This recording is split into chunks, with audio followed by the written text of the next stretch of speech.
Let's start with an idea that surfaces exert forces. It's not a new idea. It's a hypothesis, a successful hypothesis that explains many of the things that liquids do. I can demonstrate these forces by catching a soap film on a wire frame. The fact that the tension in the film is uniform in all directions explains the circular arc of the thread. To enlarge the film, I must do work. Force times distance. Pulling down the thread increases the area, takes energy to pull more molecules up into the surface. Another example of the pull of surfaces is given by a loop of thread placed on water.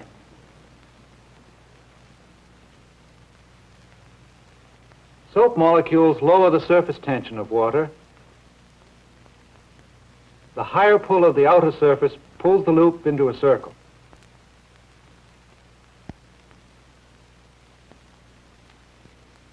The old camphor boats operate on the same principle. Where the camphor touches the water, the surface tension is reduced, and the higher surface tension on the bow pulls the boat forward.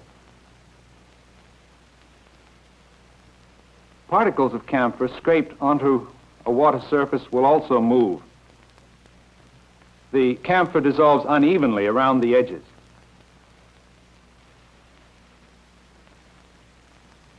In this film, we shall examine the effects of these surface forces on the shapes and the motions of liquids.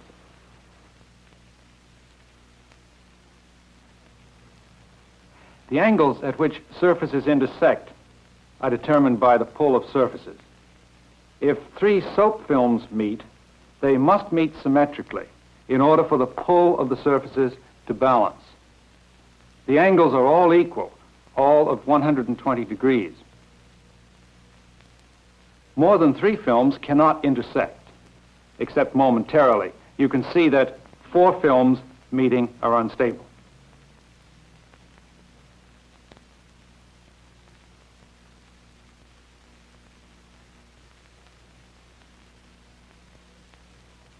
A more complicated circumstance occurs where solids and liquids meet. With drops of water on wax, the water, the wax, and the air clearly do not occupy the same angles. It is not so readily apparent that solid surfaces exert a pull. Instead, it is more useful here to consider surface energies. Just as it took work to pull out a liquid surface, it takes work to create a solid surface.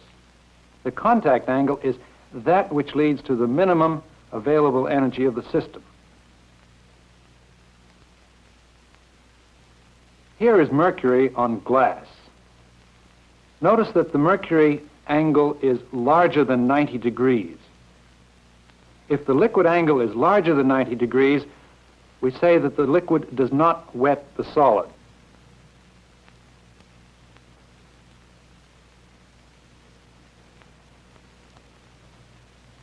With a drop of water on a bar of soap, you see that the liquid angle is less than 90 degrees. The water wets the soap. If we accept this hypothesis that surfaces exert forces, we find that there are three boundary conditions expressing these forces that need to be used with the continuum equations of fluid mechanics. We've just seen examples of the first, that where surfaces meet, the contact angle is uniquely determined by the energies of the interfaces. The second boundary condition comes from a force balance across surfaces. One finds that a curved liquid surface has a higher pressure on the concave side. For example,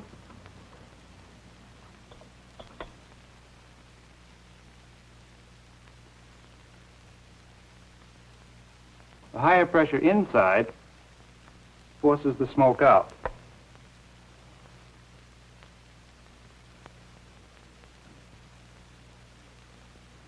The energy of the surface becomes converted to the kinetic energy of the smoke jet.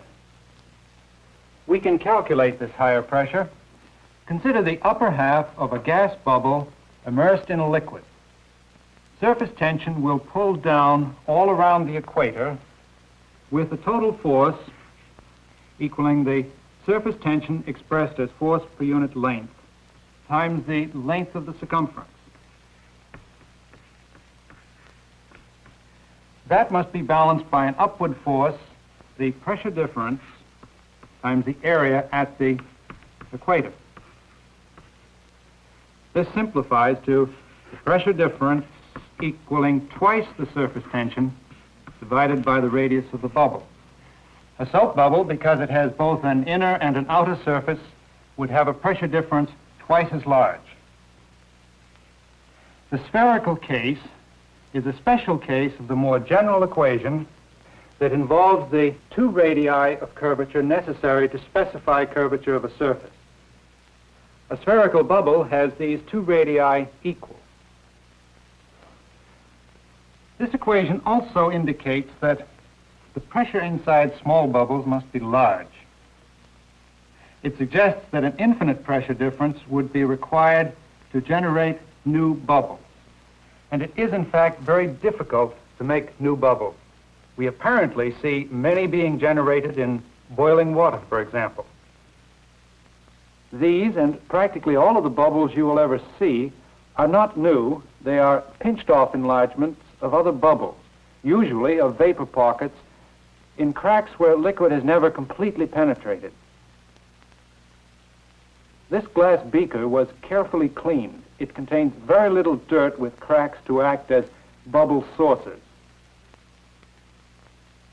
If we pinch a small glass tube to create a gas-filled cavity, and then bring this rod down into the layer of superheated water, we find that it acts as a nucleation site, that it can generate any number of new bubbles.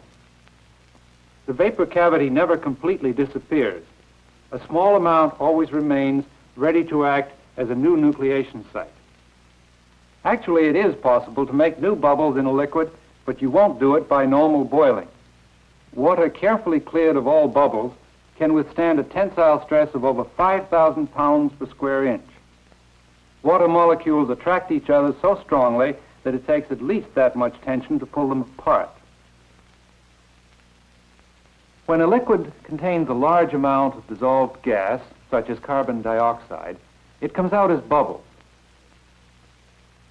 It comes out wherever there are nucleation sites that provide a surface across which the molecules can pass into vapor spaces. It may appear that this liquid does not contain much dissolved gas. We can check that by introducing the roughened end of a glass rod. You see that there is a lot of dissolved carbon dioxide in the liquid, only waiting for nucleation sites to come out as bubbles.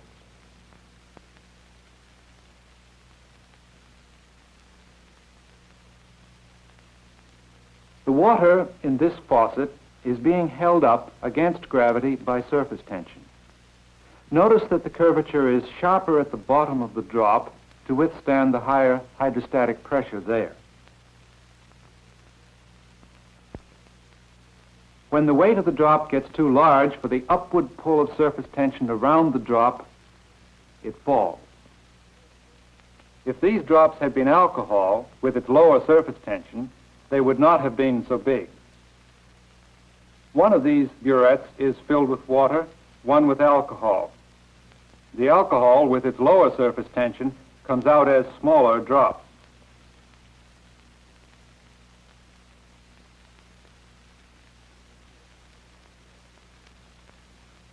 Another way of showing that water has a much higher surface tension than alcohol is to dip glass tubes into water and alcohol.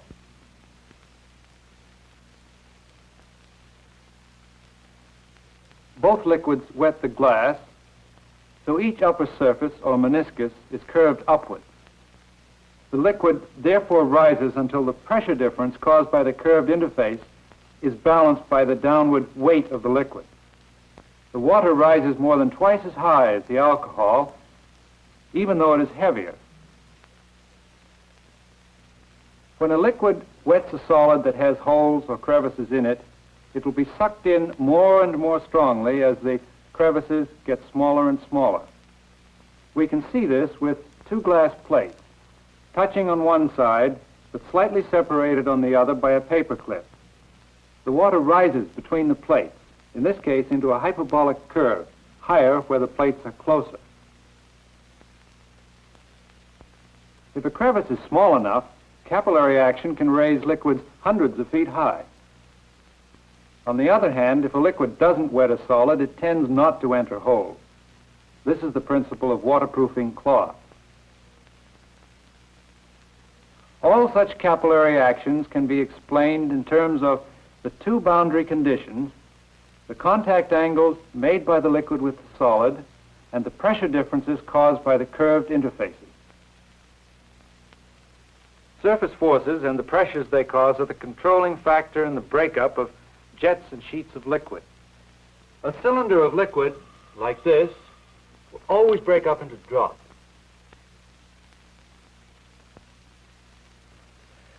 The cylinder will be slightly uneven, and where it is smaller, the radius of curvature will be less, and the pressure higher. This higher pressure pushes liquid up and down into the larger, lower pressure, fatter region. What was small becomes smaller, and the cylinder pinches off into a set of drops. This occurs so rapidly that you cannot see it clearly by eye, but in slow motion, slowed down 200 times, one can see the initial disturbances amplifying.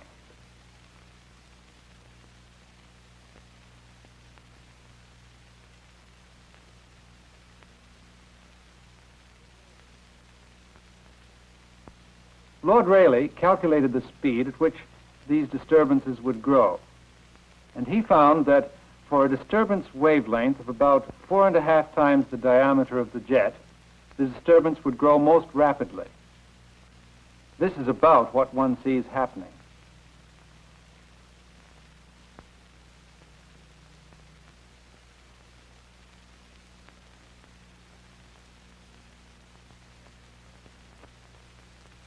Surface tension also causes the rupture of sheets of liquid.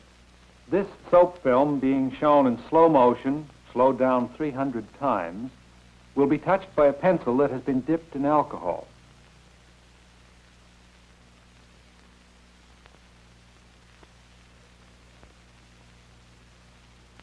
A liquid film can become thinner by stretching or by evaporation. If its thickness reduces to a distance of the order of magnitude of the distance between molecules, then a hole may appear. Once a hole appears, then surface tension will pull the edge along, in effect gobbling up the film.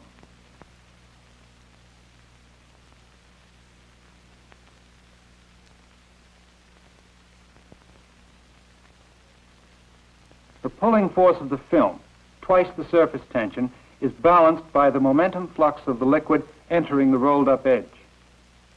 The velocity is high. The edge of a film about 1/1000th of an inch thick would zip across a room in less than a second.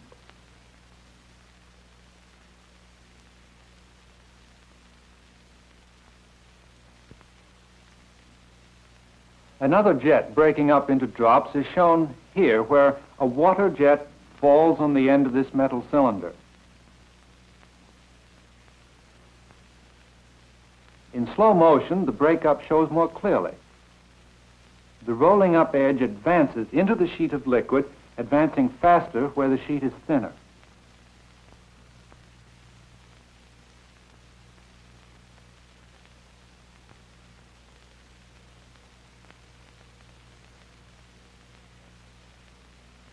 Drops are produced by breakup like this in many things, from fuel nozzles to lawn sprinklers. When the cylinder is moved, the sheet will take on many different forms.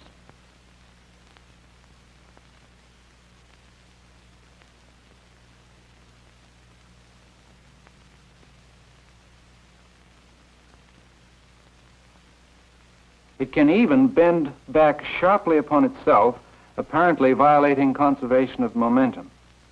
If you think about it, however, the sheet couldn't go out beyond the radius where the surface tension is equaled by the radial momentum flux of the liquid. It is at that radius that the water changes direction sharply. For some time, we've talked about phenomena that involve the pressure difference caused by curved interfaces. Here's a beautiful example showing many of these phenomena. A drop of milk that in slow motion will hit a thin layer of water. The drop spreads sideways, and its impingement on the static water sends up a liquid sheet. The rolling up edge of this sheet is unstable and forms a coronet, which is pulled down by surface tension. Part of this liquid moves inwards where it meets to form a spike. The spike, in turn, is pulled down by surface tension.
Surface forces lead to a third boundary condition that should be used with the equations of fluid mechanics. If the surface tension varies along a surface, then the surface must move. Consider a boundary between a liquid A and another fluid, such as a gas B. Think of a unit length of the boundary and the forces acting on it. It will be pulled in this direction by surface tension, and it may be pulled in the other direction by a slightly larger surface tension. If it is, then the surface will move, and it will move in that direction, carrying the boundary fluid with it. It will move at such a velocity that the shear force it exerts on the liquid and the shear force it exerts on the gas will just equal the added surface tension. That is, the variation of surface tension along a surface is balanced by shear forces in the bounding material. The gradient of the surface tension will be equaled by these shear forces. There are three things that cause variation of surface tension: the kinds of molecules that get into surfaces, the electrical conditions at the surfaces, and the temperature of the surfaces. For example, ether molecules lower the surface tension of water. If I take a solid block and spread a thin layer of water upon it and let ether molecules fall on the water, the surface continually moves away. Through viscosity, it drags the underlying water along with it until eventually it leaves a bare spot. A drop of alcohol also lowers the surface tension and very quickly causes a bare spot.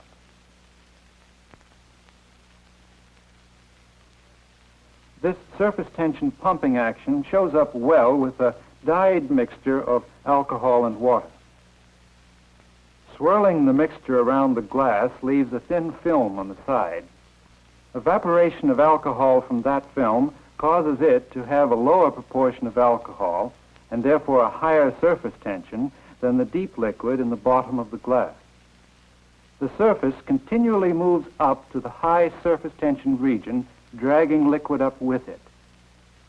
It will keep pumping like this indefinitely, but since the liquid that is pumped up has no place to go, it accumulates at the top of the film, accumulates so much that it forms into drops that roll down drops that are called wine tears.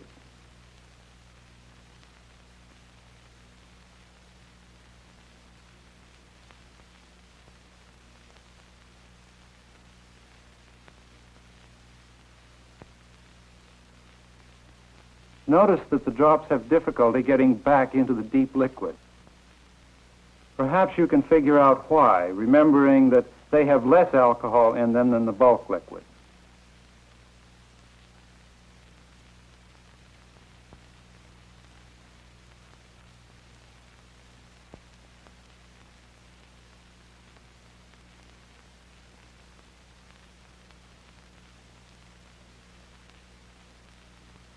Electrical charges, as well as kinds of molecules at a surface, affect the magnitude of surface tension. Electrical charges usually concentrate at surfaces where their repulsive forces on each other subtract from the surface tension. Mercury in dilute sulfuric acid with a bit of potassium dichromate added will form a chemical battery if another metal, an iron nail, is brought in as a second electrode.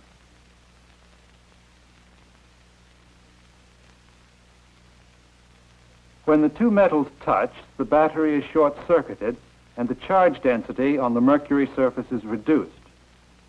The mercury drop pulls up due to increased surface tension.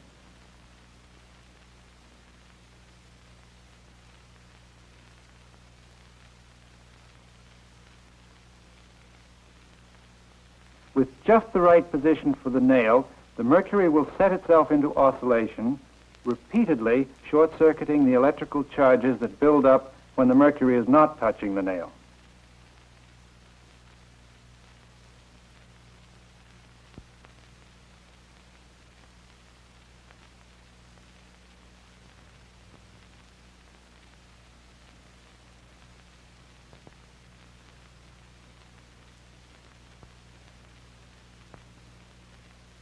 Mercury in nitric rather than sulfuric acid, again with potassium dichromate added, provides this example of surface tension variation. The electrical and chemical effects at the surface lead to surface motions that cause the mercury to swim toward the potassium dichromate crystal.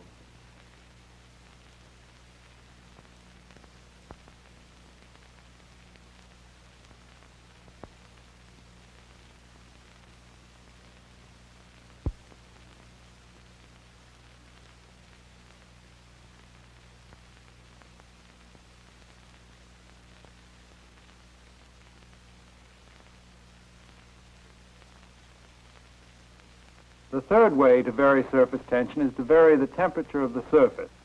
Increasing the temperature always lowers surface tension of a liquid. It becomes easier to pull molecules up into the surface. Heating this metal plate warms the liquid above, reducing the surface tension there. The warmer surface is pulled away, dragging some liquid with it.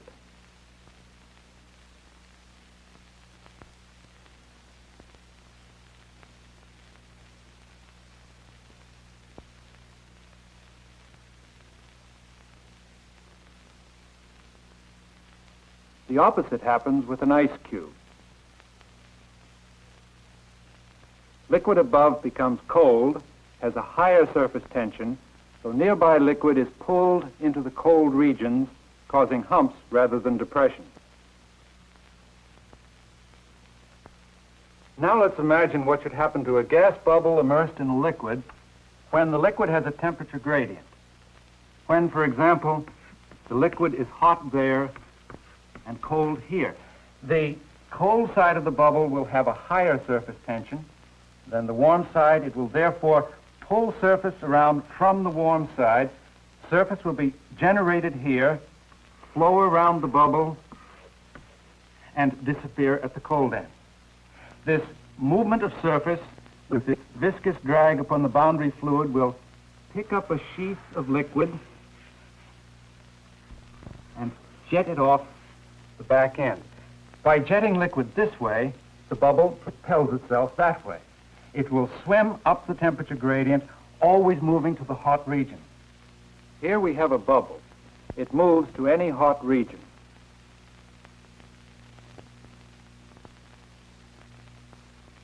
If you wonder about the thermodynamics of this self-propelling bubble, wherever surface is created, heat is absorbed, and wherever surface is destroyed, heat is given off. Therefore, this bubble is absorbing heat at its hot end and rejecting heat at its cold end. It is a self-propelling heat engine. Here is a related experiment involving bubbles that can easily be done in the kitchen. Place an ice cube on a metal surface. It will turn around and around in its pool of melted water and perhaps stop and then move back and forth.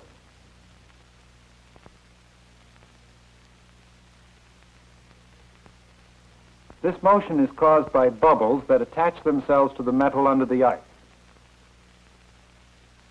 Any motion of the ice causes a temperature difference over the bubble, and each bubble, through surface tension variation, acts to push the ice above it in the way that it was already going.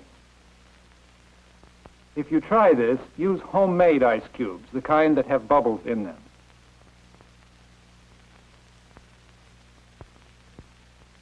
Swimming bubbles can also occur on a heated wire in a mixture such as acetone and water.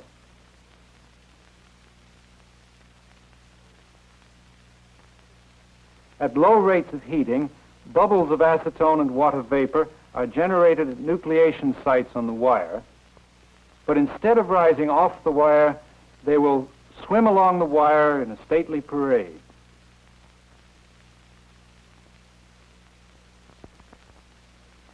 Notice the jets of hot liquid that the bubbles project backwards.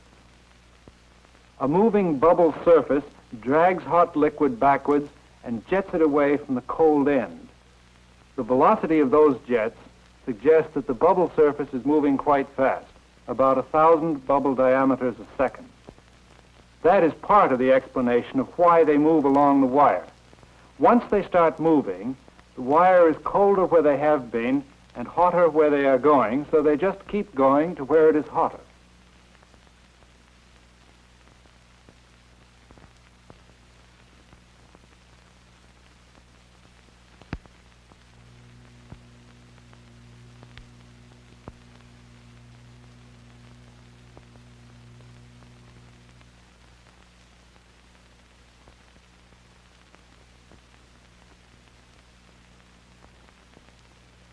An interface is more than just a geometric boundary. It exerts forces, forces which are sometimes important in large-scale systems, such as in space where gravity is weak. But more typically, surface forces are important in small-scale phenomena where the surface-to-volume ratio is high, as in most of the examples we've been looking at. Using the idea of surface forces, these phenomena can be understood.